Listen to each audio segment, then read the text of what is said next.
YouTube channel. A fire alarm test is not expected during the meeting, but if the alarm does sound, we must evacuate County Hall, and in the event of emergency, make your way to the nearest exit and meet on the muster point located in the main car park. Under the Council's protocol on use of media equipment at meetings to be held in public, this meeting may be filmed, recorded and photographed. Anyone wishing to do so must inform me and ensure that it is done in a way that is clearly visible to everyone present. The wishes of any individual not to be recorded or filmed have to be appropriately respected. Starting the meeting proper, I'd like to welcome Cheryl Nicklin, who's our new parent governor representative, and it's your first meeting, so welcome.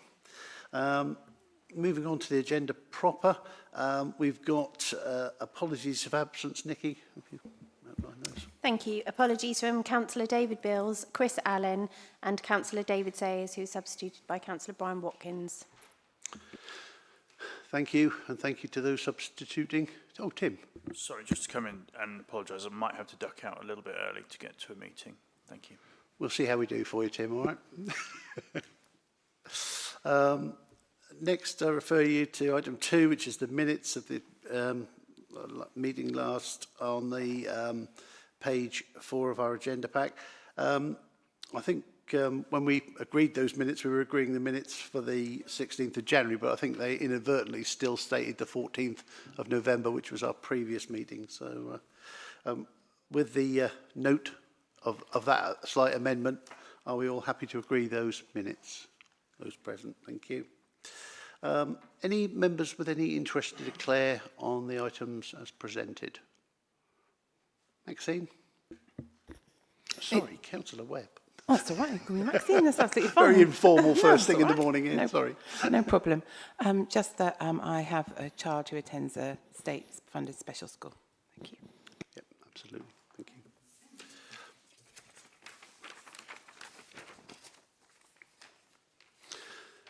No particular updates from myself as chair, only to remind members that after we finish this meeting, we're heading in next door and looking at the Task and Finish group, which myself and Mike have been working behind the scenes to get sorted and set up, and we'll have a little word about that straight after this.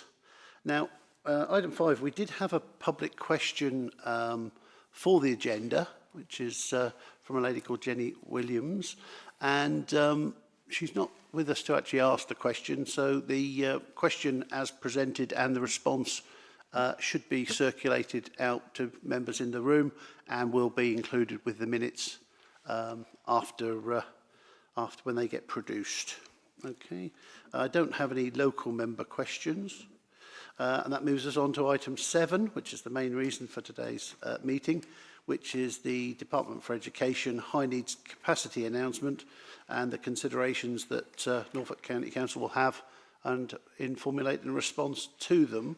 Can I ask Penny Carpenter as portfolio holder to outline her report and then I'll come to James and Nikki following that. Thank you. Penny, please. Thank you. Good morning, Chairman, and excuse my tiredness for being late. I got locked out of a room where all my belongings were and the door jammed, so hence I'm a little bit rushed. So, well, good morning. It's always helped to be locked out of a room. Anyway, so we have been delivering a major programme of change to deliver amongst many areas of children's and educational settings for children who require additional support within those environments. We have, as you would expect, kept a very keen eye on government and that of the Department of Education, which would enable us to deliver our scheme in Norfolk since we submitted our application in 2023. With a change of government in 2024, and any government would do it, they would halt everything. But we're very pleased that that's no longer the case. I must say our children's services have not been complacent. And in fact, we have all written, including myself and the chairman here, to the Department of Education, and those communications were followed by numerous telephone conversations. And we were not alone with this, but other local authorities were lobbying hard as well for a decision. In the interim, we have transported more children around the county, which enables those children to stay in education. In December 2025, the Department of Education announced that they would be investing £3 billion in high needs capital funding over the next 4 years.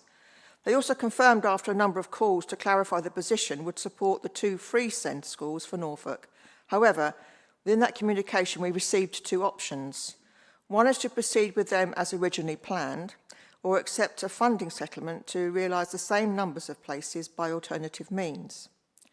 Again, the team communicated with the department to drill down basically if we built the 2 schools, we needed the monies to cover 2026 prices rather than 2023, as costs have clearly risen. The paper sets out the details of the options and the evidence to support the decision, which we do need to confirm with options, or the option we will take no later than the 27th of February 2026. You will find at point 4.1 to 4.22 the detailed evidence of where we are today with journeys our children undertake now, detailed, and really does hit the reader. These are really as crystal clear as to the direction we should be taking. And at point 4.5, you will find the costs of the build. There are 3 recommendations / actions to the committee to consider.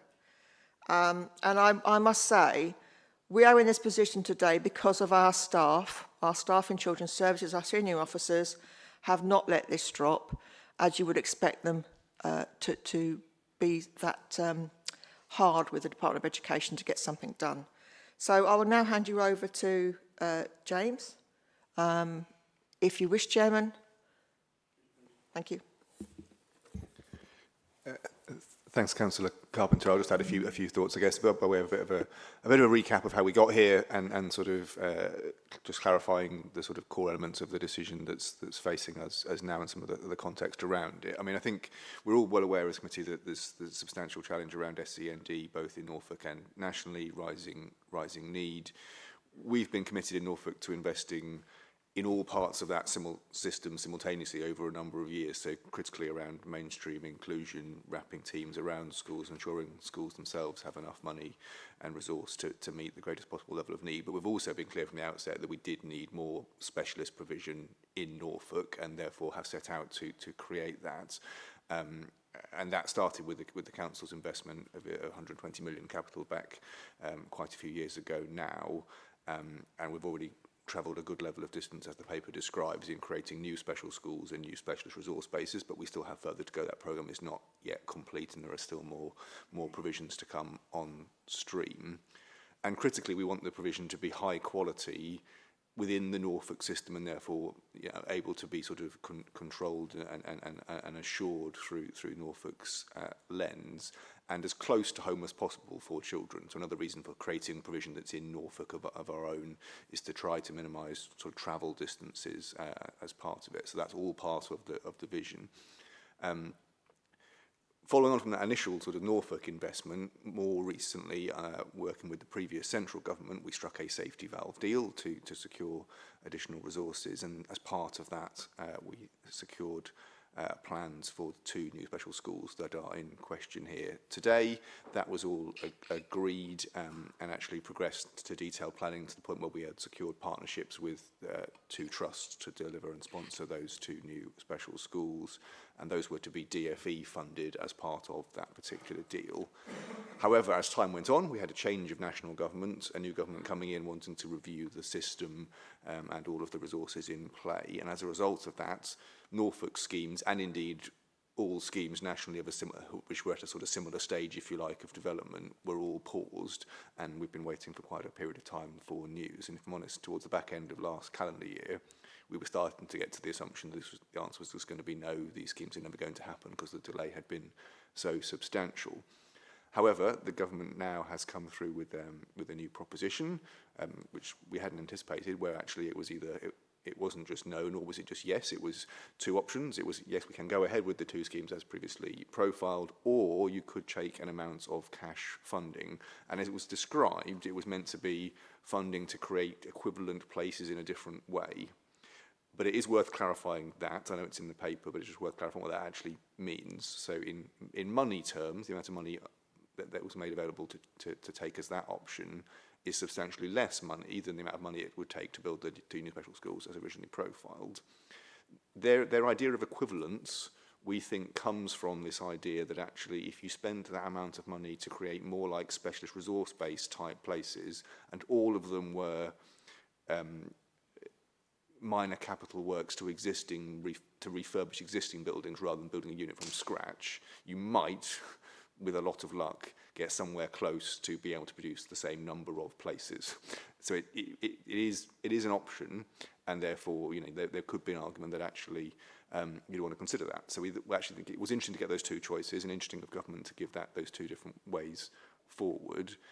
We've therefore thought it was right and proper to take a bit of time thinking about that. And whether there was one to recommend. We've also, as you perhaps would expect, done a bit of engagement with families in the SEN community. We've also spoken to Schools Forum and leaders. We've also engaged the two trusts who originally were due to sponsor the schools and reconfirmed that they were supportive of going forward. And have put that then together as a sort of pack of information for Cabinet ultimately to decide and for you to sort of digest today.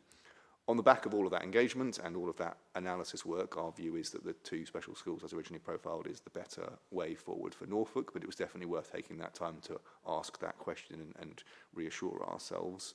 We think the sufficiency need is still very much there. The demand for places has continued to rise, and although some things have changed, for example, independent sector schools have been created or announced, indeed in the two areas of Norfolk we're talking about here, which does, you know, that wasn't true when we first made the plan. Although that has changed, we still think the business case for these two schools does stack up and is the right thing for Norfolk, and so that has been the dialogue we've come to. I don't know that Penny's already made public statements with a sort of minded to view of that, but I think it's right and proper that we go through all the stages and test out that thinking. So that I think is where we're up to today. We're obviously doing all of that in the context of awaiting national reforms, and I think the last thing I wanted to say is that although we are still very much of the view that these two special schools are the right way forward and extra places are required in the Norfolk system, it is still the case that our overall goal is to support mainstream inclusion to the greatest possible extent, and that actually once these two schools exist, and assuming that is the decision, and the specialist resource bases are all completed, that should be, in our view of sufficiency, enough for Norfolk. And from that point, we would want to get to the place where, over time, hopefully the reforms and the investment in the mainstream sector can support a greater level of need in that community. So it isn't our view that actually we would want to fund 5 more special schools if we could. Actually, in theory, these two with the specialist resource bases would then give Norfolk quite a rich portfolio of provision, which would meet a good level of need. And our view is certainly the officer base is that actually we need to be then focusing on mainstream inclusion. I'll stop there. I hope that's helpful. Thanks, James. I'm sure that members of the committee have got many questions. I've seen lots of hands going up already. First one that caught my eye was Tim, and then Mike, and then Maxine, then John. I better write all these down. Do I forget them? Tim first, please. Thank you, Mr. Chairman. Okay, well, thank you for the two introductions to this a very important item. The alternative offer just doesn't seem to achieve the same level of provision to me, and appears to be a poor compromise. So, you know, I can't speak.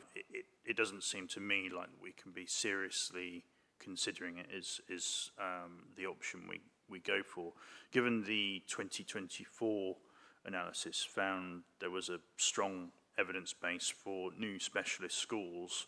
What risks are there resulting from no such provision being made? And I think we can all say that, you know, we've got to grab this with both hands. This is an opportunity we can't afford to miss, certainly. If funds were diverted to mainstream settings, what guarantees are there that capital money, because of course it's capital, it's not revenue, will lead to the specialist staff and permanent infrastructure needed, rather than just, I think as you called it, a sort of refurbishment of existing school provision? Thank you. James? Okay, so taking the first part about sort of risks, I mean, in some ways they're not risks, they're issues, in that the delay we've had in these two schools from when we originally profiled them to be has had a material impact on the ground for lots and lots of children who we might have been hoping by now would be on their way to those provisions as they're opening. And so what you're seeing at the moment is that all of the specialist provision that exists, even though it has expanded in the way the paper describes in Norfolk quite substantially, is all full. So all the maintained special schools are full and are actually in some cases over capacity. We've actually reached the point now where almost all the independent sector placements that we'd had originally hoped perhaps to reduce our reliance on are also full. And in some ways, when tribunals are making decisions, they're almost having to go further and further afield to secure anything. And obviously in the mix of all of that, you've got children waiting for provision for longer periods of time, or in some cases in out of education, or being home tutored in various different ways while waiting for the specialist provision to come through. So it isn't really risks, it is issues that have actually occurred. On the bit about mainstream, so I think to be clear, what I guess I'm advocating for is not just capital. So in this scenario, we could have put some capital monies into the mainstream sector to do refurbishments, to create specialist resource bases attached to the mainstream sector. And if we'd done that, we would have had to have also provided with revenue funding to support that as an SRB from the high needs block. But we do with that would be again equivalent to the money that was going in revenue sides here for the special schools all comes from the same pot ultimately. But what I'm advocating for is an investment in revenue funding into mainstream education on a sustained basis, one way or another, whether that's just basic school funding, of which the school can choose to spend on SEND, or whether it's some kind of ring-fenced pot. Then that's the thing that I think, it's not by no means the only thing, but one of the things that would most enable the system to be maximally inclusive would be if we simply could give them more resource. And at the moment, the pattern, because the level of demand is such, and ultimately the tribunal usually then ends up directing a specialist placement because we can't provide in the mainstream sector, that sucks all the extra money into the specialist end of the system. And so actually, as a country, we are spending billions more on SEND than we ever were. If you do track the total spend in the country on SEND, it's up by billions and billions of pounds. But almost all of that has gone into the specialist end. And actually, a mainstream school is probably less financially well off today than it was 10 years ago. And we've got to find a way to re-engineer that and get the money flowing back downstream. Thanks, James. I've got Mike next, please. Thanks, Brian. James, thank you. It was a really succinct overview for a particularly complex situation. And I'd also like to say thank you to you, Penny, and those that have lobbied for this situation. And I think alongside that, I will mention great appreciation for Terry Jeremy MP, that also worked tirelessly in order for that to take place and to get to this position. And I know he copied you in, Penny, and he also copied Sarah, and it shows what can be achieved with that constant lobbying. I think what we see is a genuine strategy that has impact. Specialist schools are needed, we know that, but further down the line, there also needs to be that integrated approach with funding that ensures that young people with specific needs are supported, not just one-off, but continually.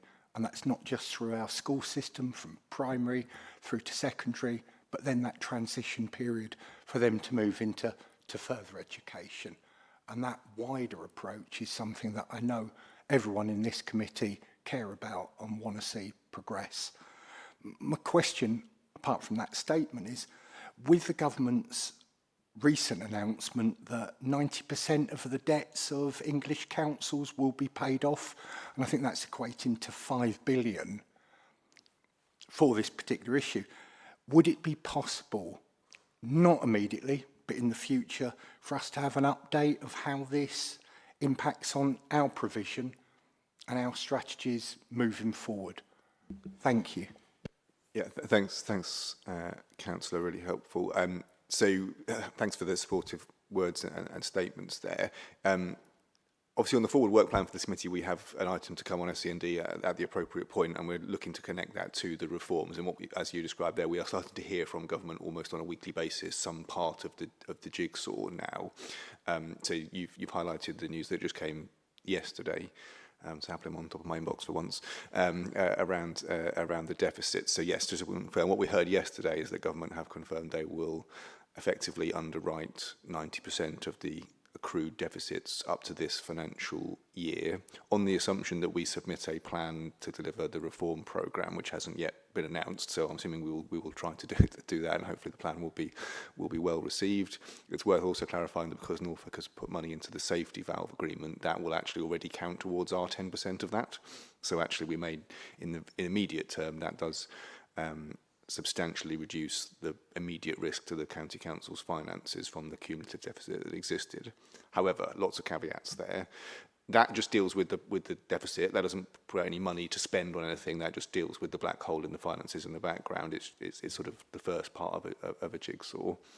It's also not clear what's going to happen. So there's 2 more financial years before we get to the point when the DfE have said they will fund this. So what this does is get us back to zero for this year that's about to end.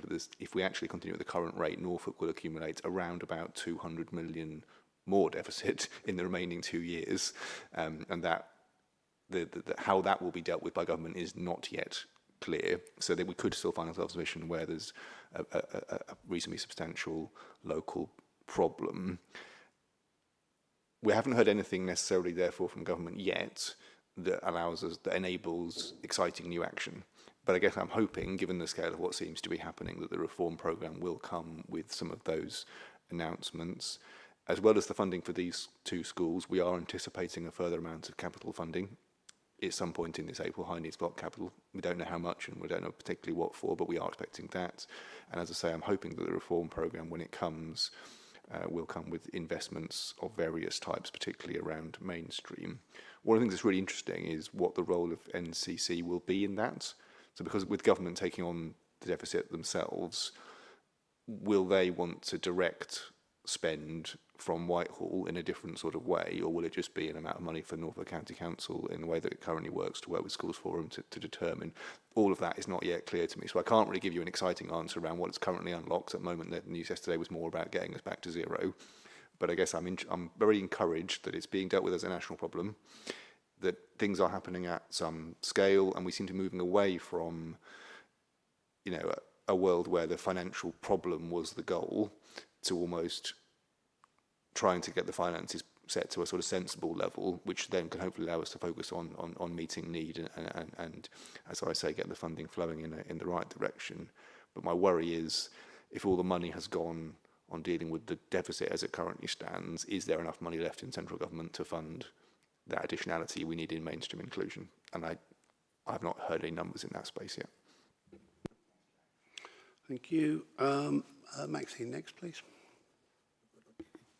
Thank you, Chair, and thank you for the report and so on. And I'm also grateful for the lobbying that you've done, and that you actually, it's in here actually that you even put a message out to families on social media and asked for their responses, and that we're absolutely clear that the schools are needed. So I'm not even going to talk about the other option, because I don't think there's any question that the 2 schools are needed, and that's the way that it needs to go. Obviously, the whole question around supporting mainstream and extra provision and funding and so on is absolutely crucial to everything. So, but in terms of this decision, yeah, we have to have the 2 new schools, don't we? I just want to, in the paper, look at the figures at the end, where you're talking about the demand that there is currently, and it says that there are 1,410 consultations live in the system. So presumably that's the number of children that are waiting for a specialist place. That's what it basically means. Is that's right? Is it? Not necessarily so, Maxine, in technical terms. The requirement on the local authority is where a parent makes a request for a particular school to be named in their EHCP. There's a duty on the local authority to consult that school and take their views into consideration in order to make a decision, and there's legislative exemptions that apply to that.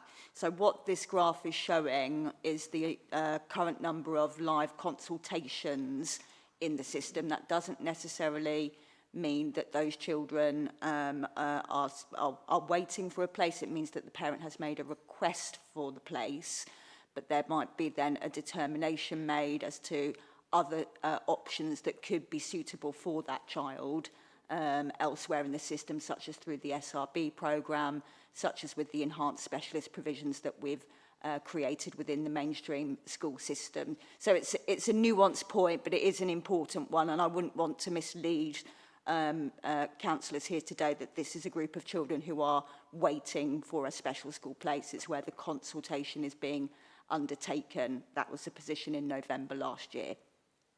Okay, thank you. Can I carry on? So can I just interject then? If that's the case, what sort of percentage usually ends up needing a place, and what sort of percentage? So yes, within that graph, kind of in the historic years, you can kind of see a rough trend, and it usually accumulates to around 60% of any, give or take, any group of children referred in a given year or for consultation will then receive a place in a specialist provision. Thank you. Come back to you, Maxine, please. Thank you. So that's so 60%. I can't do that quite quickly, but it's what 900 maybe. I don't know, something. So that's still a lot of children that what the school. I think we're going to end up at the two new schools. Is it 270 or that figure? So we're still a long way off what we actually need in terms of specialist placements there. And I'm going to talk about, so what that means is that these are going to, with the system as it is now, we're looking at more tribunals and appeals and all of that. We know that's going to happen. We can see the way that the trajectory is in that. And I want to talk about, you know, we've had the local first inclusion plan and the programme of change that you've been doing. And 2 years ago, when I was looking at tribunal figures, the projection was that they were going to reduce. The words were that the council was seeking a significant reduction to the number of tribunals due to investment in dedicated tribunal resource and the wider local first inclusion programme. But since then, we've actually spending in money terms, we're spending 5 times the amount. We're now spending £1.5 million per year on tribunal costs, and I've got the figures. So that's how much we're spending on, the council is spending in legal costs to fight the appeals that families are making, and that's gone up 5 times from the amount that was projected. Or that just seems to say that something's gone disastrously wrong in the forecast and the projection and where and how the figures have gone. And it really worries me that we are just putting more and more money, throwing more and more money at solicitors and barristers to fight cases which we know, you know, statistically 98% are going to go in the favour of the family. And we aren't doing anything different. There doesn't seem to be any kind of difference in the way that we're operating and working with families to try and bring those figures down. This demand is still going up, even with all the work that you're doing. And I just wonder if anyone else on the committee is as concerned as I am that figure that we're spending, that was supposed to be £300,000, is now £1.5 million, and no one seems to be worried about it. It's not really part of the item that we're looking at today. I mean, the extra It is. provision can only help the situation that people would get their first choice and not have to appeal because there is better provision across the county. And I do get where you're coming from, and it's an issue that you have, you know, raised before, and it has, you know, progressively, the amount of money spent on it has increased. But, you know, I do have to focus in on the agenda in hand. You know, we're looking at improving the resource, you know, facility that we have, and whether that's better directed 2 new schools or extra SRBs within existing locations. But if I come to you, James. Yeah, I mean, yeah, as I say, it's slightly beyond the scope, but I'm happy to try to answer. It's a really important point and a really, really complicated scenario from my point of view, so I'll try and answer sort of as clearly as I can in good faith. It's the vast majority of those tribunals exist because the places don't exist. So there are simply more children who want a place than there are places. So that's not totally true. There are other scenarios in the mix of it, but that's the vast majority of it. And that ultimately is all a stem of whether the macro plan on inclusion is working. And I have to accept that so far, despite everything that we've done in Norfolk, investing in funding for schools, in teams wrapped around schools, in special resource bases, the fundamental level of referrals per year for special school places hasn't decreased, and we did hope it would. When we set out on this journey some years ago, we haven't turned that curve. The reasons for that are myriad and complex. It's happening in almost every bit of the country, not just Norfolk. And I do think it comes back to my fundamental point of actually, despite everyone's best efforts, we haven't really supported mainstream inclusion at a national level in a way that would ultimately make that difference.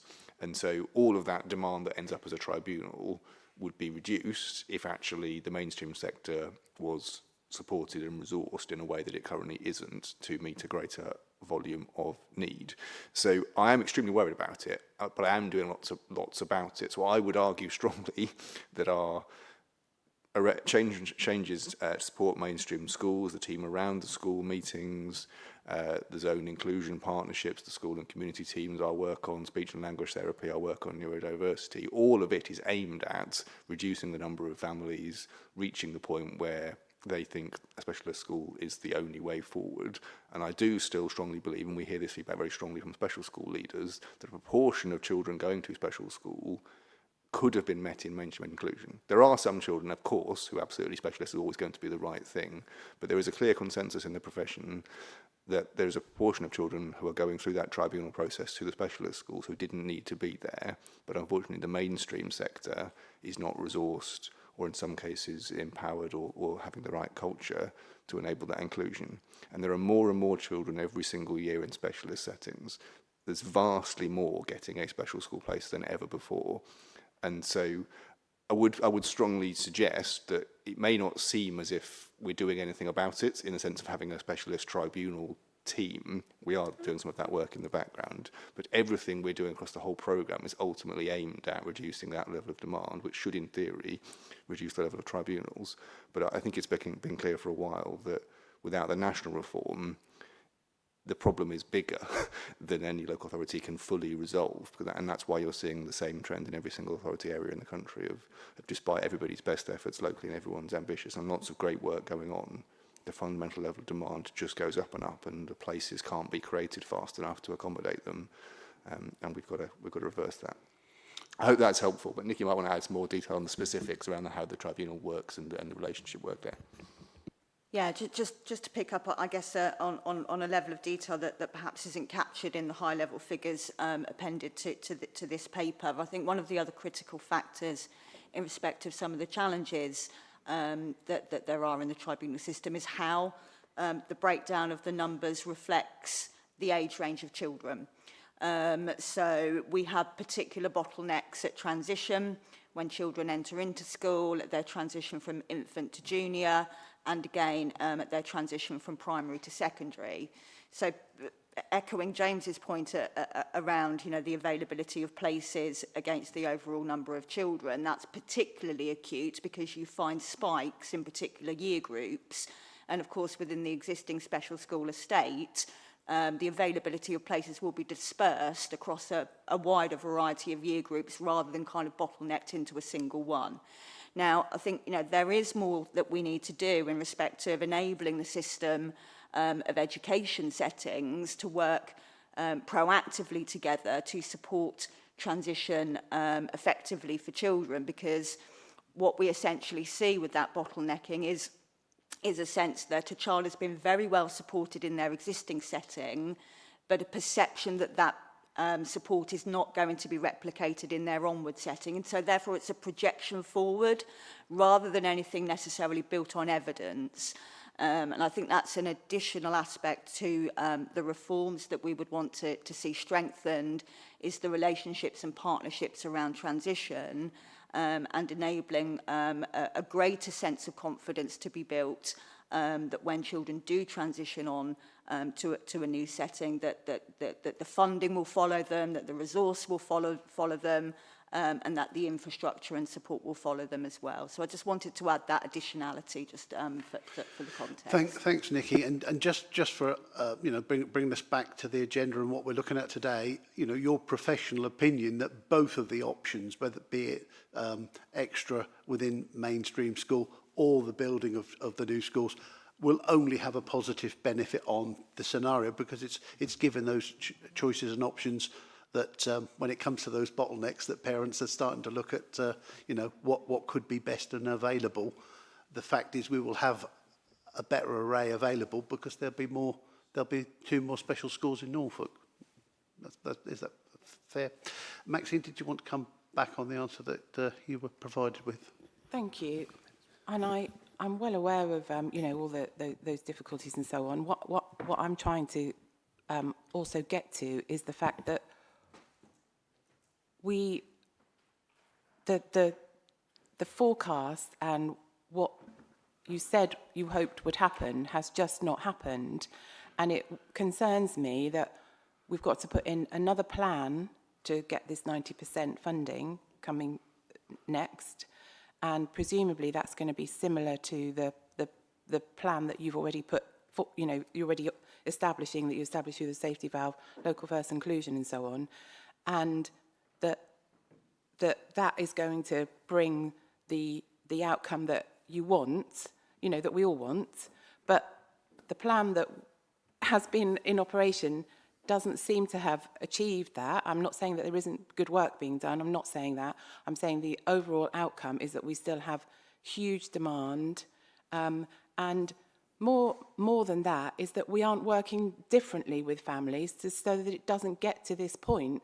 And so that, why can't we be resourcing support in a way rather than spending the money on solicitors? Why aren't we supporting families and resolving the issues that they have rather than just giving the money to a solicitor to do it? Councillor Webb, I think that's something that when we get further detail from government about, what they, what's going to evolve, we need to look at that. But we have had assurance that on what we're looking at today, either a new school or the extra injection of money into mainstream schools will only help the situation. So but hold that thought, because we can always look at that in a future meeting. I've got quite a lot of names down on my list now. I've got 2 Johns, one of which is John W. But you're next, John Ward, please, Councillor Ward. Thank you, Chairman. Yes, I'd just like to ask, the 270 new places at the schools, where will those children come from? Will they come from existing schools, or are they currently being taught at home, a lot of them? And also, will this enable us to not have anybody going out of county in future, please? Thank you for the question. Ultimately, the children will be identified from a wide variety of circumstances, a few of which you touched on there. What will be absolute priority for us for both of the schools is to prioritise and target children local to the area. That's, the ambition for us, that we want children to attend their most local school, and that will be our starting point, looking at children for Yarmouth in that immediate area, and similarly for Downham Market. Now, there could be a host of circumstances behind those children and their circumstances. Some of them indeed will be in mainstream school. I mentioned the transition points and, moving on from one setting to another, so could be leaving primary and entering into the school, going into secondary. It could very well be that some children have more challenging circumstances and have found themselves outside of the education system for whatever reason that might be. And additionally, the other aspect that we want to look at quite carefully and in some level of dialogue with existing special schools and families are children who are already travelling. So the paper sets out some of the detail of children living in the local area and where they're currently attending a school, not local. And we want to be proactively enter into some dialogue with those schools that they are attending, with those families, in a way that's, very collegiate, isn't something that's going to be directed or insisted upon by the local authority, but very much to open the conversations about the opportunity to attend a school more local, which obviously can only bring significant benefits to those children, because rather than spending, significant amounts of time travelling in a taxi, we want them to have that time actually spent enjoying being out in their local communities, being with friends, and achieving what they can. So, yes, so in summary, it's a lot of different circumstances in terms of the children's backgrounds, but central to it will be looking at local children to the schools. John, you want to come back? Yes, you said it would give the families the opportunity to go to the school. Will we insist where there's a long journey? Perhaps the parents say they still want their child to go to the original school. Will we insist on them moving? We can present the options and the opportunities to those families. I mean, ultimately, as mentioned, responding to Councillor Webb's question, there is a statutory process that underpins that the local authorities must follow if they're looking to change the name of a school that's named in a child's EHCP. There is a right of appeal against that. And we wouldn't want to be in a scenario where we were inadvertently bringing kind of additional, adversary into the system in order to achieve it. But we're hopeful and confident that actually with some of the right dialogue and discussion, that actually that will just happen naturally. And I'll just give one key example. When we opened Bure Park Specialist Academy in Yarmouth, there were 18 families who voluntarily asked and wanted their children to move from a less local school to attend that particular school in the local area. So there is a track record behind this of us doing it in partnership with families, where we've not needed to go down the routes of insisting and achieve some really good outcomes there. And we want to follow suit with that approach. So I've got quite a list still. I'll just give you a little resume so we know where we are. Daniel, you're next.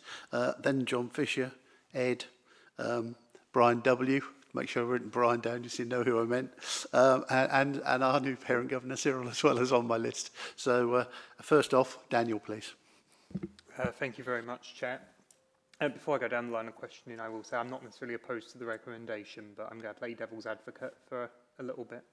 I just want to dwell on 4.14 to 4.16, which is, in 4.14, you say essentially there may be a case for using the existing school estate due to falling pupil rolls.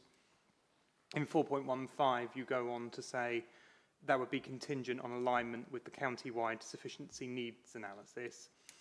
And then in 4.16, you go on to talk about the difficulties of completing an assessment of that needs analysis within timescales.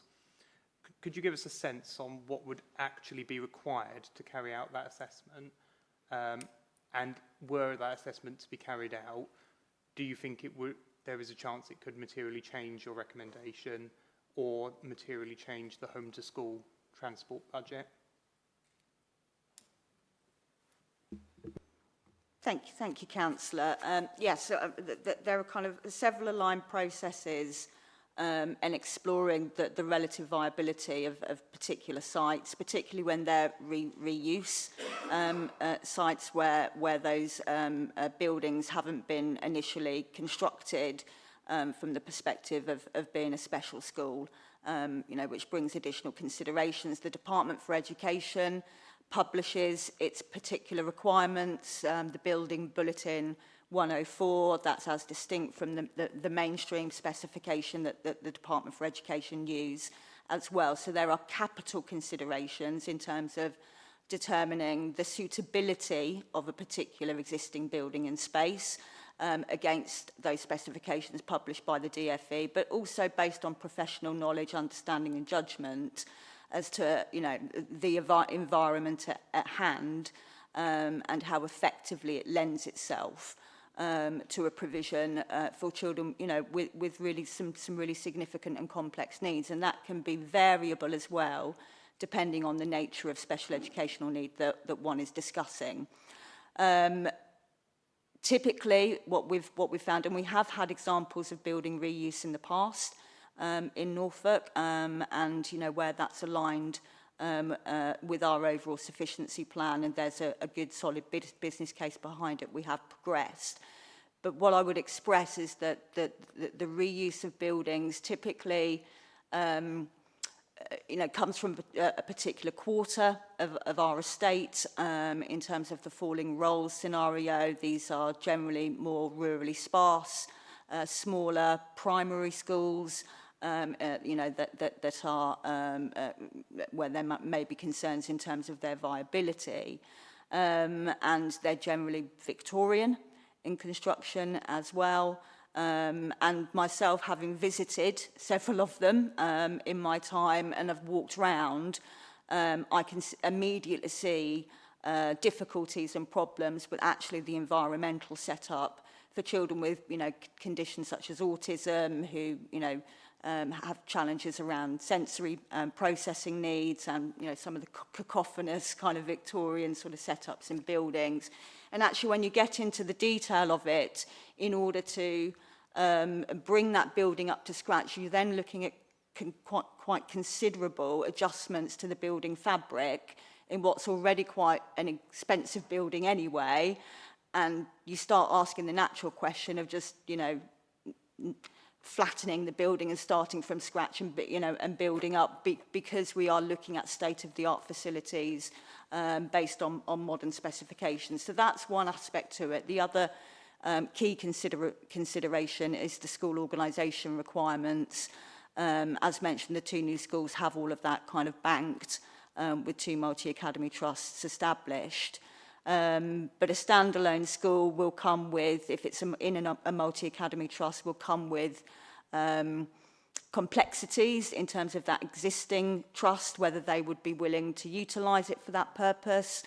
Indeed, it could very well be that in school organisation terms, one can't establish it as a special school without going through a further free school application, because it's a closure of, essentially a closure of an existing mainstream school and a reopening of a special school. So there is a statutory process in and around all of that, public consultations, and then if establishing a new school from scratch, that opens up the multi-academy trust selection process. So essentially you sort of lose the time that you think that you might have created by seeing, you know, a vacated school building, and that's why it can look quite compelling.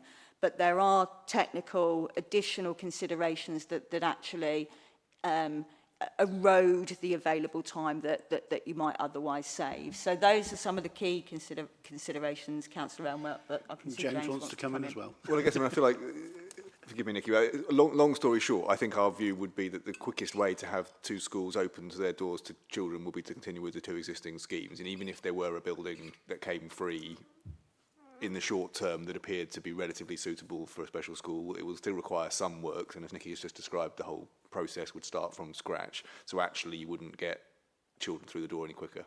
So I think we genuinely think if you want 2 schools, because of the stage we're up to already, with all that groundwork completed with sponsors, etc., that would be the quickest route to get them to be actually open. Okay. I'll keep Daniel, going, come Chair. That was really thorough in terms of the assessments that need to be done. But could I push for an answer on, do you think if you, let's say you've managed to do all that, do you think there is a chance it would actually have changed your recommendation, and would going down the SRB route rather than the 2 new schools route significantly change the transport budget? So I think those were 2 specific questions. I think another broader point I would just make, in the context of just looking at special needs sufficiency, you're completely right, but the council has other policy goals. Having vibrant local communities is one of those. finding appropriate uses for school buildings that might otherwise close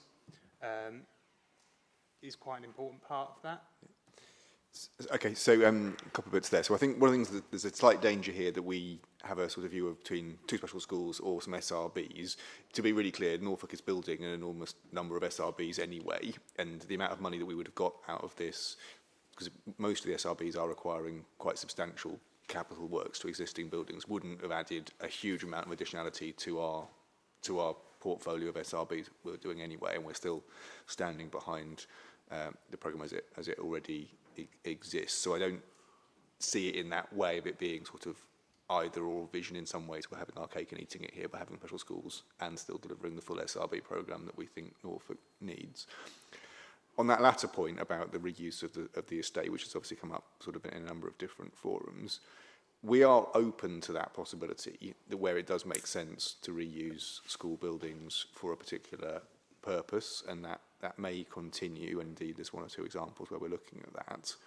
But the key point is it has to be in a way that makes sense of our sufficiency plan. And the challenge is that, as Nikki's described, a lot of the buildings that exist, including the ones that might come free, are just not at all suitable. They are very old Victorian buildings that would be in the last thing you would consider trying to reuse for a specialist facility.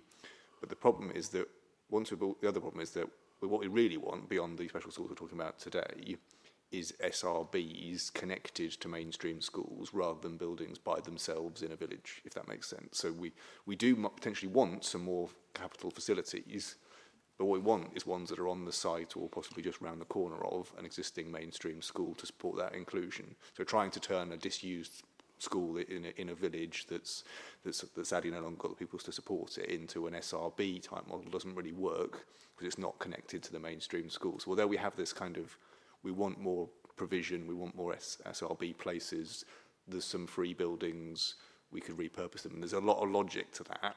When you actually get to it, the buildings are usually in the wrong place or of the wrong type, and they're not connected to still viable mainstream settings. And that's what we really need most of beyond the special schools we're talking about building today. And so that's why it's often not going to be a plan that works out in the way that it might make sense sort of when you see it initially.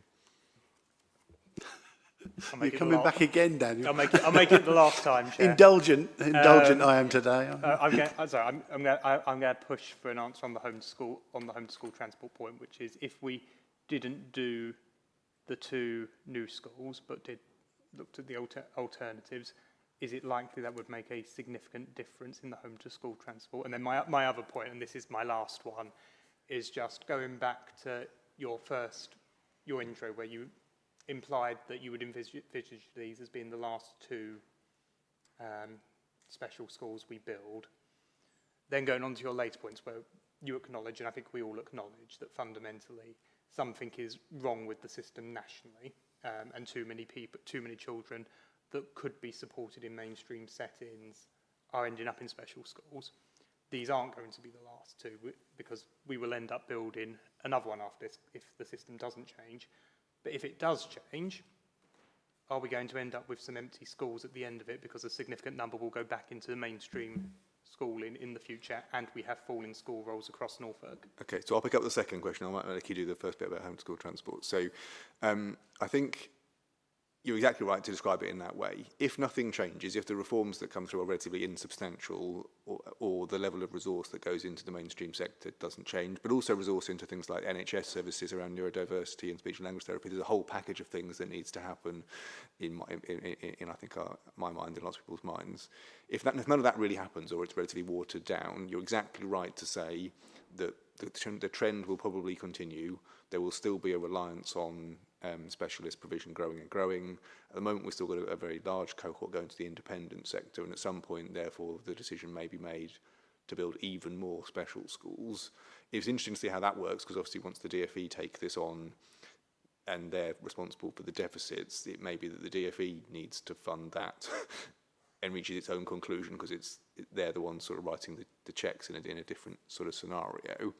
But I don't think that's the right vision for children. I think genuinely, going back, even in my experience in local government, proportion of children in mainstream sector was much higher when I started out working in children's services 20 years ago, and I think we can get back there, and we should aim to get back there, and therefore we should be looking to achieve, hopefully backed by the reforms, a gradual decline in usage of specialist sector. But the independent sector in Norfolk is, you know, I forget how many children it is today, Nicky, around about 1,000 children.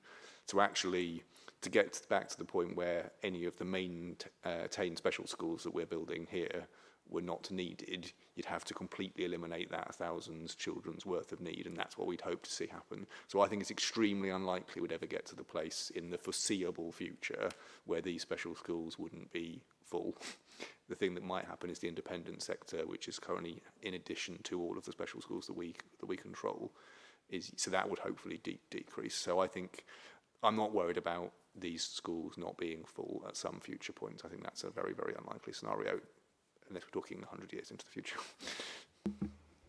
I'll just come in and add some more, actually, and it segues nicely into the transport question. And James will know that for a long time, really, what I've been idolising for is a scenario where we have some surplus in terms of our placement availability across our specialist estates, and that comes in the context which James already mentioned of significant number, if not practically all of our maintained academy special schools being over-subscribed and over-committed by some considerable number to what they should actually be facilitating and accommodating.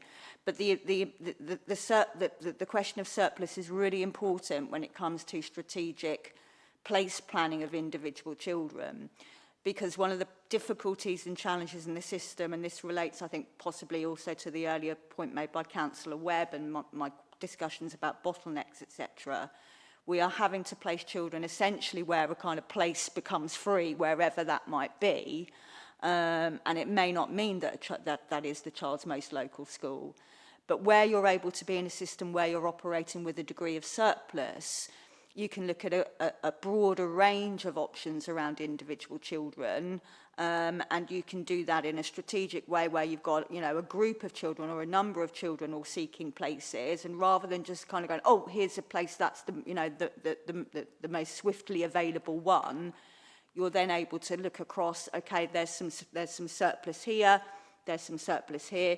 Where do the children actually live in relationship to that, and strategically place plan in a way that, you know, I would like to be in a stronger position to be able to do it at this current time. And that leads then, I guess, simply onto the kind of original question that Councillor Elmer was pushing on in terms of these two schools and impact for home to school transport.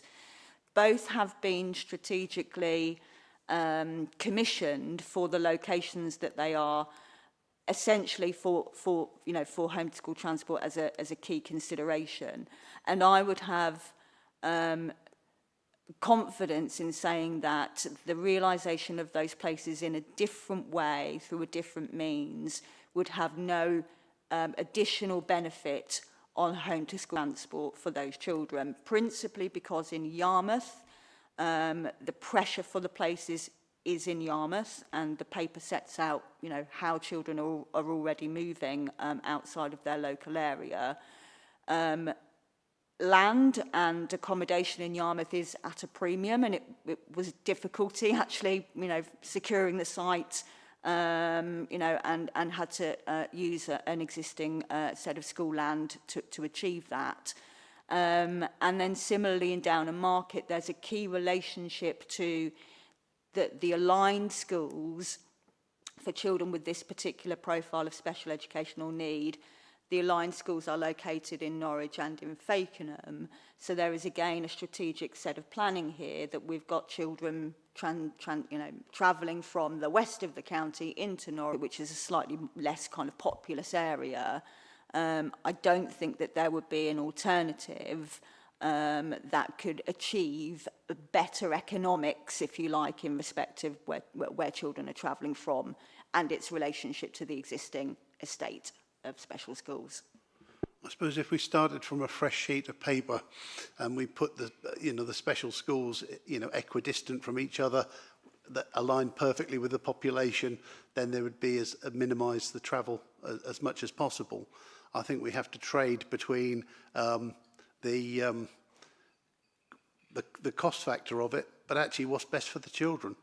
Because, you know, I mean, as someone who spends over an hour each day when I come over to County Hall from the west, you know, as a youngster, I'd be, are we nearly there yet? By the time I got to, you know, Swaffham, you know, and we don't want that. You know, it's not good time for the children to just be sat in the back of taxis or minibuses or whatever, being transported around.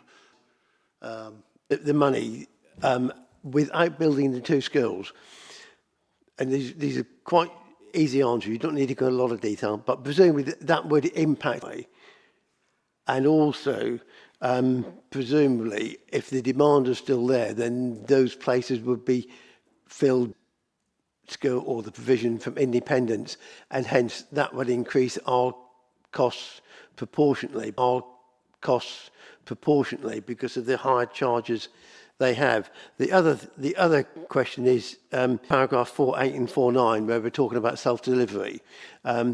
Is that, or would that be a preferred option, or would that be a preferred option, and that we should be considering?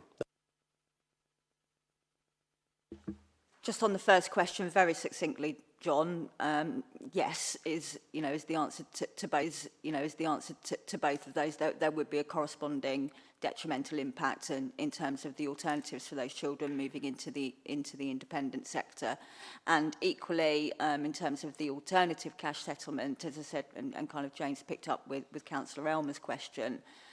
It's not a case that Norfolk is doing. This isn't an either or. It's not, use the money differently to do some SRBs or the special schools, because we are investing into both.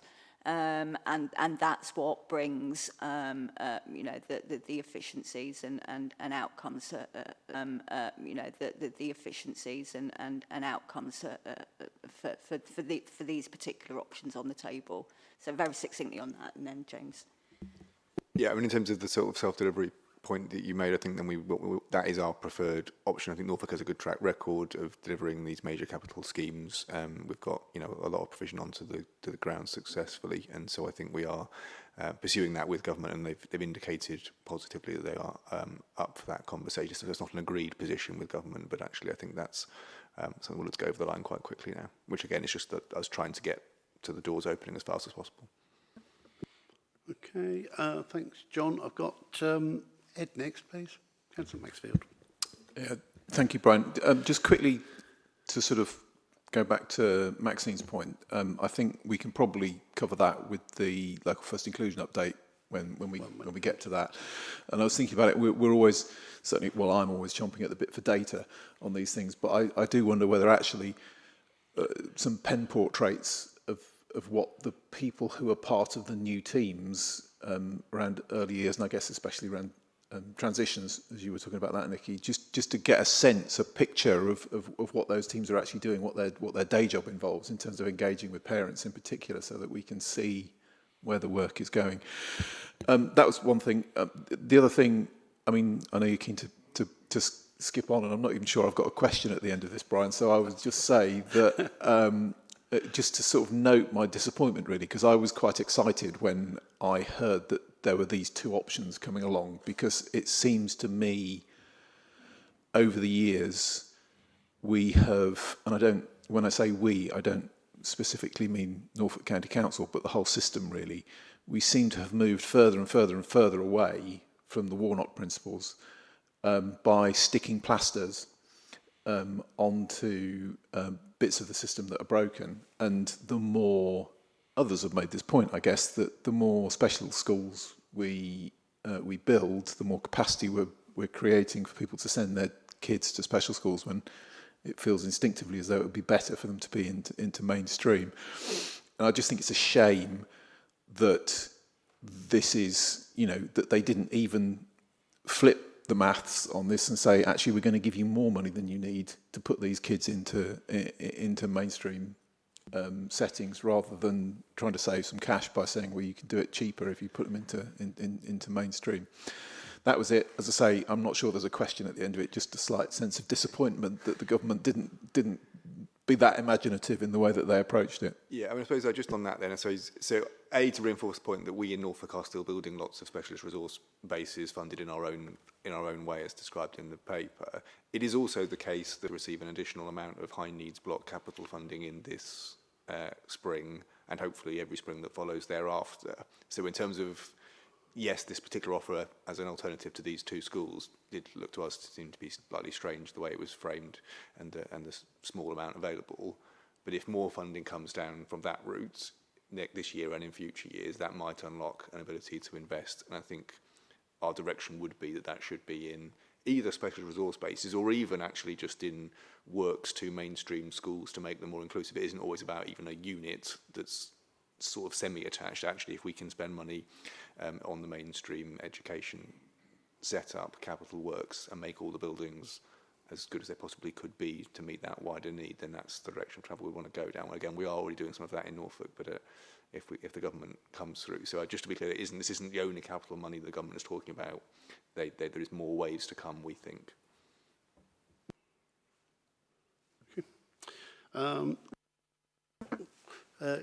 Councillor Watkins, Brian, next please. Thank you, Chair, and it's very good to be here this morning for this very important discussion. I would just like to again express my gratitude for the hard work that's been put in by officers for this major project, and I applaud the work that you've put in. Certainly listening to my colleagues around the chamber this morning, there have been lots of good questions and points made, so there would appear to be, I think, a consensus around the building of the two new schools. I think it's important to grab that opportunity with both hands. It's a no-brainer as far as I'm concerned. I'm convinced that proceeding with the building of the two schools, new schools, is the right way forward. I think after the 2 years of delay that we've had, we must choose the option that guarantees deliverability and not theoretical capacity. I think we all agree that it's not acceptable or sustainable for children to have to travel long distances or to be placed in a high-cost accommodation because of lack of local capacity. So I think the arguments are compelling. We have the sponsors in place, and they have said again that, they are keen to go ahead. The community partnerships have been formed. Local people seem to be foursquare behind the proposals for the two new schools. And I think now, if we were to pull the rug on it, I think the reputational damage for the council would be great. So I very much support proceeding with the building of the two new schools. There were a couple of questions. Again, like Councillor Elmer, just on the basis of playing devil's advocate, perhaps, on deliverability, can the officers confirm the realistic timescale differences that would entail between building the new schools or pursuing the cash alternative? That's the first question. The second question is, if the build didn't proceed for any particular reason, what is the total, or what would be the estimated value of costs that would need to be written off? I think I'll leave it there, Chair. Thank you. Yeah, thank you, Councillor Watkins. I must admit, I was thinking, generally thus far there's been support from those that have spoken for two new schools. And I think one thing we need to focus on, and I was going to mention it in my sort of summing up at the end, but I think you've raised a point, and that is about the deliverability. If we say, yes, the schools option is where we want to go, how can we influence getting those schools delivered quicker rather than later, because you perceive that putting an SRB into an existing school would be quicker than building something new. But if you're going to build something new, which I think is where the consensus sits, how quickly can that be done? And, you know, is there delivery partners, you know, that will help us to achieve expeditious delivery of those new schools? You know, have we got contractors chomping at the bit waiting to do the work, you know, or are they being delivered via a central government contract that takes 10 years to procure, a bit like a hospital? So I'm sort of adding that on to the other Brian's points and questions, if I could please, James. So it's just, I think you might want to come in. It's tricky to answer your questions in really definitive terms on either front. So if we'd taken the cash alternative, then yes, in broad terms, the creation of a specialist resource base compared to building a special school is a shorter time frame, but it's not a short time frame. So again, the same thing has to be true. You have to agree your concept, agree who your cohort would be, but go out to the sector having specified that, seek bids from schools or academy trusts to sponsor such a thing, and then there's a sort of relatively convoluted process of registration. So it is not a, you know, just do up the spare classroom that exists on the side of it and open it a couple of terms time. So the SRB timeframe is also still quite extended. So, and that would all start from scratch, blank piece of paper, whereas obviously the special schools have gone a long way down that journey. So I can't give you a really sort of absolutely definitive time frame X, because the blank piece of paper one doesn't exist. But I don't think actually it would be dramatically quicker to build SRBs with the cash alternative than it would be to do the two special schools. On the latter question, again, you know, we're now working with the DFE. So assuming the decision is to support going ahead with the two, which feels like the consensus of the room today and matches Penny's view, we will then confirm that decision to the DFE. We will try to get over the line with them the idea of self-delivery, and only at that point probably could we absolutely nail down for certain what the new opening date would be. But to your question of is there a track record, yes there is. So I think, you know, our team is experienced at doing this in terms of the self-delivery option. We have the team, the capital team in place to deliver that. The sponsoring schools are there, the governing bodies and trustees of those schools are lined up. You know, you still got to go through various stages, and I wouldn't want to sort of downplay the complexity of that, but I do think, you know, the team, including the actual building firms, we have those relationships, and we've done it enough times over now to know how to make that happen. So I'd have a sort of strong degree of confidence. At the risk of opening a can of worms, I suppose things like local government reorganisation could come along and throw a spanner in the works. It would be part of my job to try and make sure that in any scenario of that, it didn't derail things like this. Just to answer the question on the cost element, that there's obviously a degree of investment already taking place in Great Yarmouth with regards to the access road, which has gone through previous approvals. So my view on a ballpark estimate in terms of if the new schools weren't opted for and the writing off of costs and investment already made, I would estimate that would be in the region to 1.5 to 2 million of investment that's already been made in getting to this point for both of those schools. I think that further concentrates our minds. So I've got Cyril next, please. Thank you. Hello. I may not have a question. It's just sort of comments of what I've heard. Absolutely, no problem. So apologies for that. Build them is my first comment. Having taught in special schools, there is such a wide range of special schools. You know, we've talked about complex needs. So that's one end. Then you've got SEMH, SEBD at the other end. And then you've got the autistic bit that clips into every bit of it. So I think the whole thing is build them. And the other thing, which I think you, Councillor Long, said was, what's best for the children? That, I think, from this select committee, should be our uppermost thought. What is best for the children of Norfolk?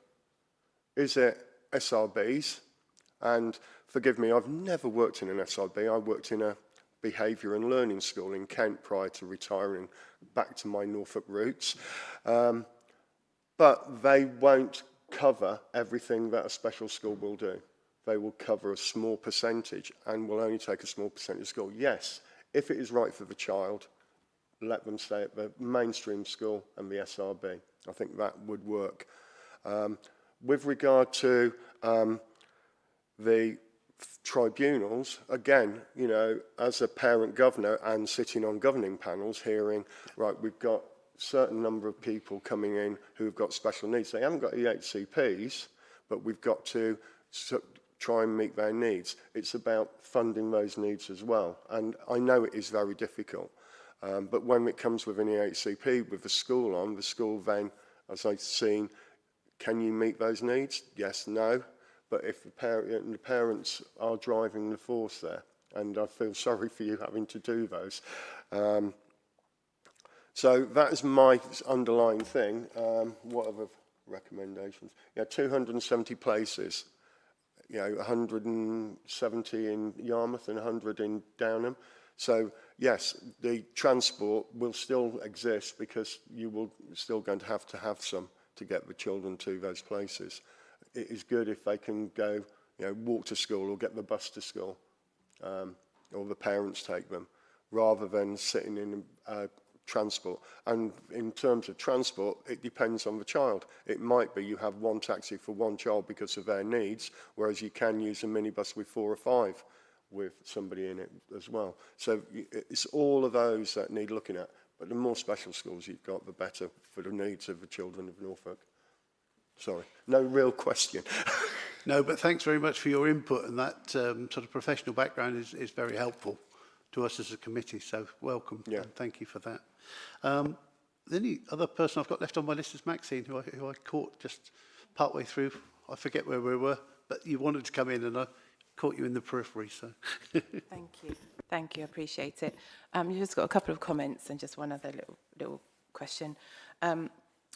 In terms of home to school transport, I mean, Councillor Ward talked earlier about insisting on certain schools to families, and I just want to point out the fact that no parent wants their child to travel long distances to school. It's not because they want that to happen. So if they are have a preference for a certain school, all those things will be taken into account, and it's because that is the school that is going to best meet that child's needs. And I have my son, I live in Norwich, and my son travels to North Norfolk to go to school. That's not my choice, that's not what I want, but that was the closest school that can meet his needs, and that's not ideal, but that's best for him. And so, you know, in a system that isn't perfect. So I just want to make that clear. It's not parental choice that wants their children to travel long distances. Just going back to mainstream school and James's comment about, 20 years ago, and there were more children sort of included in mainstream, and I absolutely recognise that. And we had a very different sort of curriculum. The system was different. And we've moved on. We've moved away so far. We've got SATs. Ofsted is different. It's a very much more rigid system now with the curriculum, and so in a way, I feel like however much the support that and funding that needs to go into mainstream, in my view, needs to be coupled with a completely different approach and different focus in the curriculum. But I don't know that we're going to get that. So it's a bit of a concern going forward. But I absolutely would love to see a more inclusive mainstream system. And in some ways, we've talked a lot about SRBs, and I do wonder sometimes whether SRBs are kind of more segregation than inclusion, really. I mean, just because they're on the same school site, and I know that that's controversial. I can see your eyebrows, James, but they're that's just that's a question, because having kids in one different building on the same site, how inclusive is that? And I know there's lots of good work going on, but it's just something that occurs to not just me, I know. So the question was kind of around staffing, really, for the new schools, because obviously we've got a limited amount of teachers and teaching assistants and so on, especially, with the specialism required. And I just wonder if there is kind of like any plan, or I know that's not necessarily under your control, but what around that, what might be happening there for when the schools do come on board? And obviously, we don't want experienced teachers moving from one school to another and creating that sort of problem. Thanks.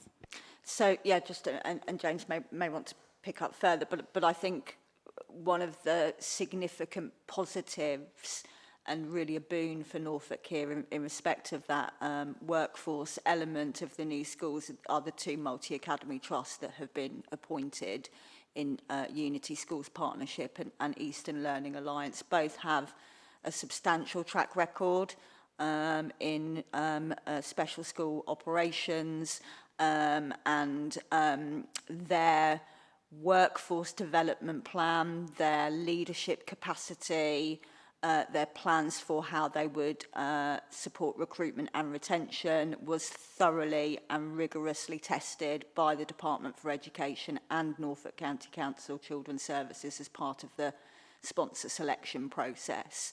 Both are incredibly strong.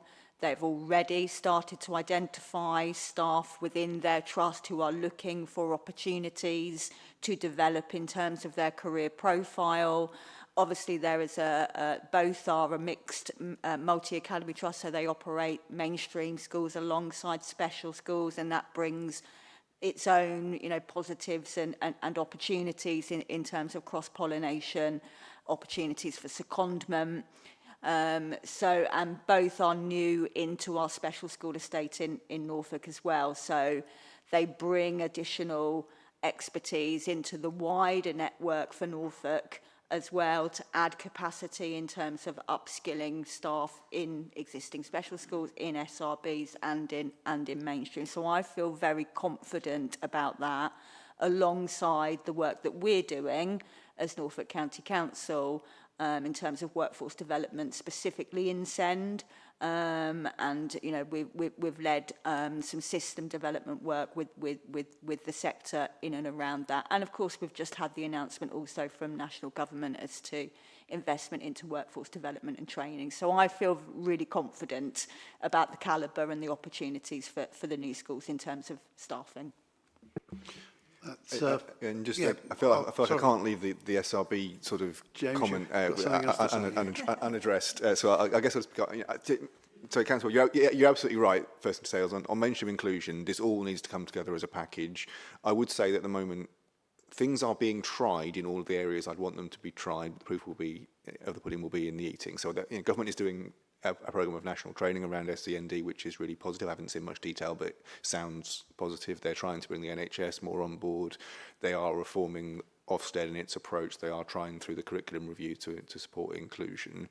I fear that all those things won't go far enough, fast enough in the first instance, and what probably will experience is a number more years of some progress, and then government realising it's not gone far enough and having to go again and probably put more resource in various ways in, would be my estimation.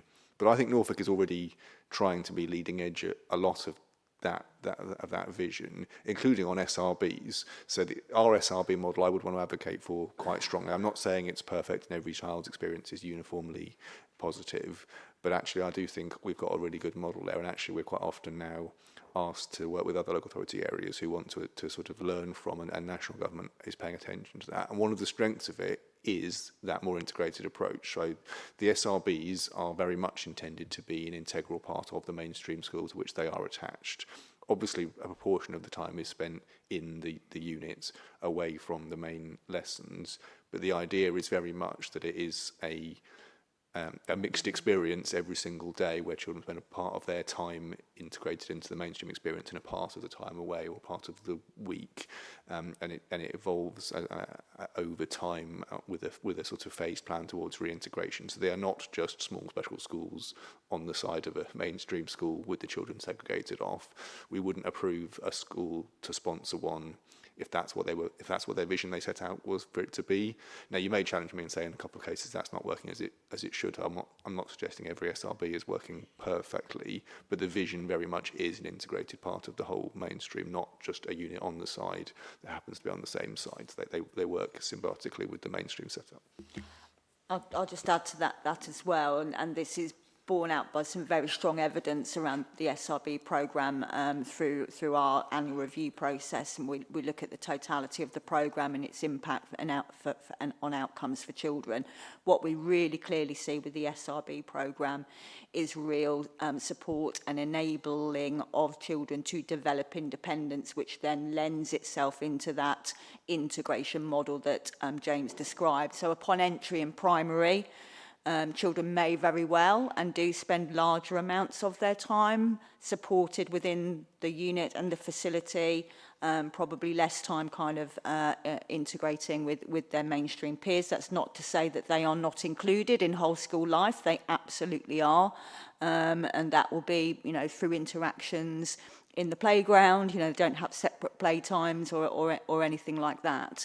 But what we see is as children grow and reach into secondary, we see that the development around those children's levels of independence and I guess tolerance really of, you know, particularly for children with more complex needs surrounding autism profiles particularly, start to really succeed and thrive in environments that perhaps would have been more challenging for them because they are developing those skills, and that can only be a good thing in terms of those children then being able to move into society at large, enter into employment, you know, and into further education training as well. So I just wanted to add that point just because it does show the development of children through the overall programme also.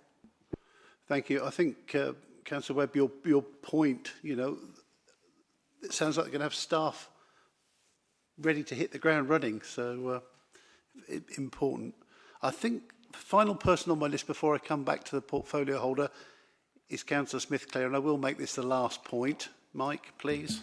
Thanks, Brian. I will keep this really short. It's just a pick-up from the points that you raised, James, and that was jigsaw analogy, which I think fits this perfectly, but also what Councillor Elmer said, and that was regards to some of the existing buildings that aren't suitable or are suitable for some of this future jigsaw piece.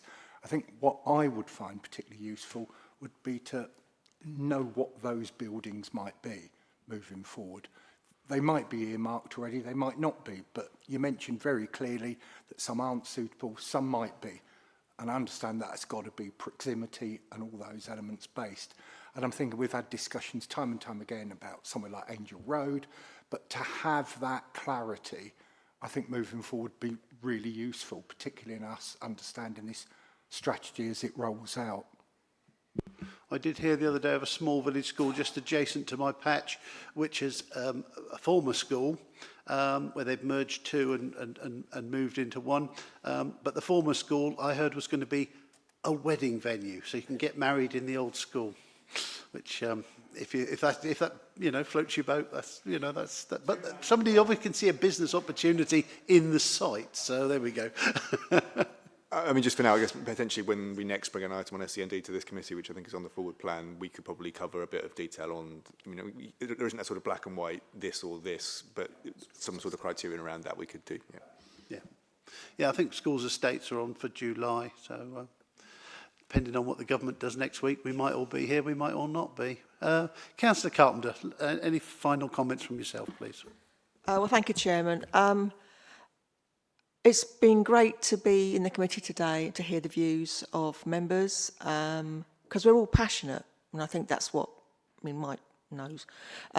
We're all very passionate about children, but I just wanted to tell you a couple of little things whilst I've been sitting here thinking.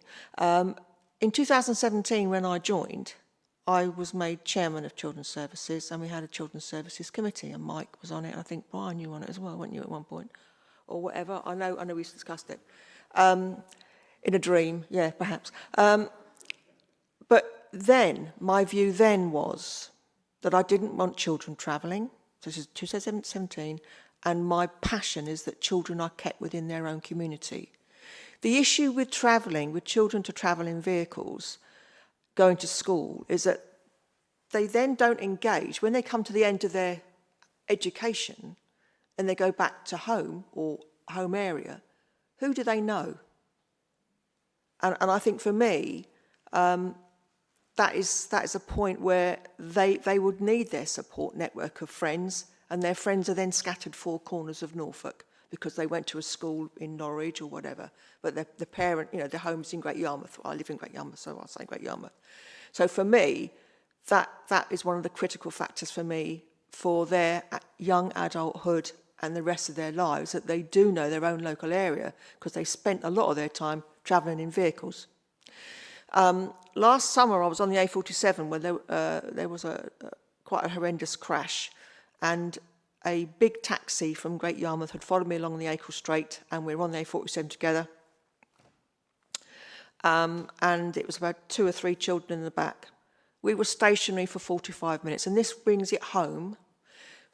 We could not move, couldn't get out of the cars. We all had to move for emergency vehicles to come through the centre of a dual carriageway, which was difficult.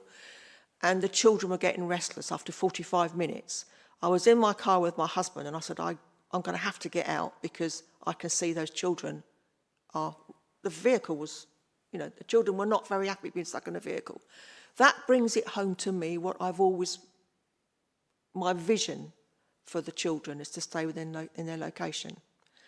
So moving on to the point with SRBs, whilst we're talking, we're still building SRBs.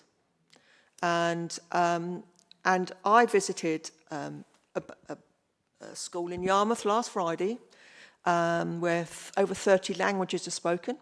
They have a nursery and they have a SEND provision there. They are so successful that they have moved children who are in that pod extension back into the mainstream school through tenacity, through how they manage the children. So those children started in the SEND provision and they're now in the mainstream school. There's all open corridors, all open classrooms, so the children all mix. So for me, that is quite a success for that school, bearing in mind there's so many barriers for children and teachers through language, but they mix. They all play together in the big playground and in the big garden they've got at the back there.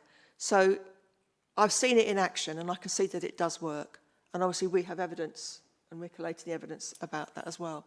But I'd just like to say thank you for the committee today. I can't tell you, I will have to make a decision on Monday. So, because we have to get it in before the date in February, early February, 24th or 27th? 27th February that we need to get it in. So it's a single member decision and I will make the decision on Monday. But it's great to come to the committee today. Thank you. Thank you, Penny. We are asked to note and comment on the options provided by the DFE regarding the 2 new special free schools, which I think we've done. Consider and comment on the evidence base relating to the options, the impact and any conclusions therein, and make any recommendations to the Cabinet member as considered appropriate. I seem to feel that the committee, there is a consensus that we support the building of the 2 new schools. So from the chair, I will propose that we make that as a specific recommendation, that the committee supports the building of the 2 new schools. Presuming I can get a seconder. Yes, John. So I'll just have I think we'll actually have a show of hands on that, please, if we could. So that's unanimous, which is very helpful. And in terms of any recommendations, Penny, in terms of,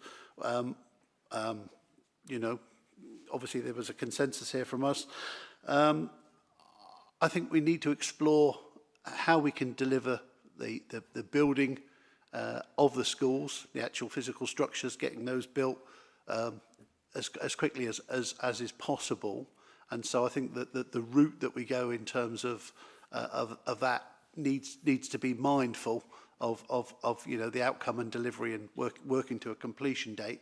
We don't want these things to be dragging on. We want them to be on the books and being useful to those children of the sort that you very much just mentioned, because they shouldn't be sat in buses at the end of the school day for umpteen hours. They need to be playing with the mates on the village green or having a kick about on the field with the football or whatever, and definitely not sat in transport more than is necessary. I mean, if that's helpful, obviously we would, you know, we'll look to you to make that happen for us, please. I will do, Chairman, and I can assure yourself and the committee I've already asked that question. How quickly can this be delivered? And James and everybody else, and you know, sorting that out for me. I think what it's best. I would suggest that perhaps or we update members for this committee and other councillors with a briefing note, I think, or something like that, just to let you know where we are, what the position is, so you have like a running commentary on what's happening with these two schools. Yeah, that would be really helpful. John, you want to? Could I John, pop your mic. Sorry, Mike. Yeah. Could I suggest that we, as cabinet member, that you also take this opportunity to confirm that we would like to do, or we see self-delivery as an option. I think following up the chairman's point that the sooner we can get these schools built, we know we're 2 years behind what was the schedule of the previous government. So if self-delivery will produce a quicker result, can I suggest that we use your response to confirm that? Well, I would want to expedite this as soon as possible, John. So I would want to expedite this as soon as possible, and that might probably be the route that we go through. But obviously, I can't tell you for certain. I'm sitting here today, but James will sort that out for me. Excellent. Thanks very much. Thank you, everybody, for your input, and thank you, Penny. Just to note, our next meeting date, not ominous at all, but it's Friday the 13th of March at 10 a.m. in here. So hopefully see you all safely then. Can everyone join us next? And don't forget, of course, those that can, please can you join us next door, because we want to talk about our working group. Thank you.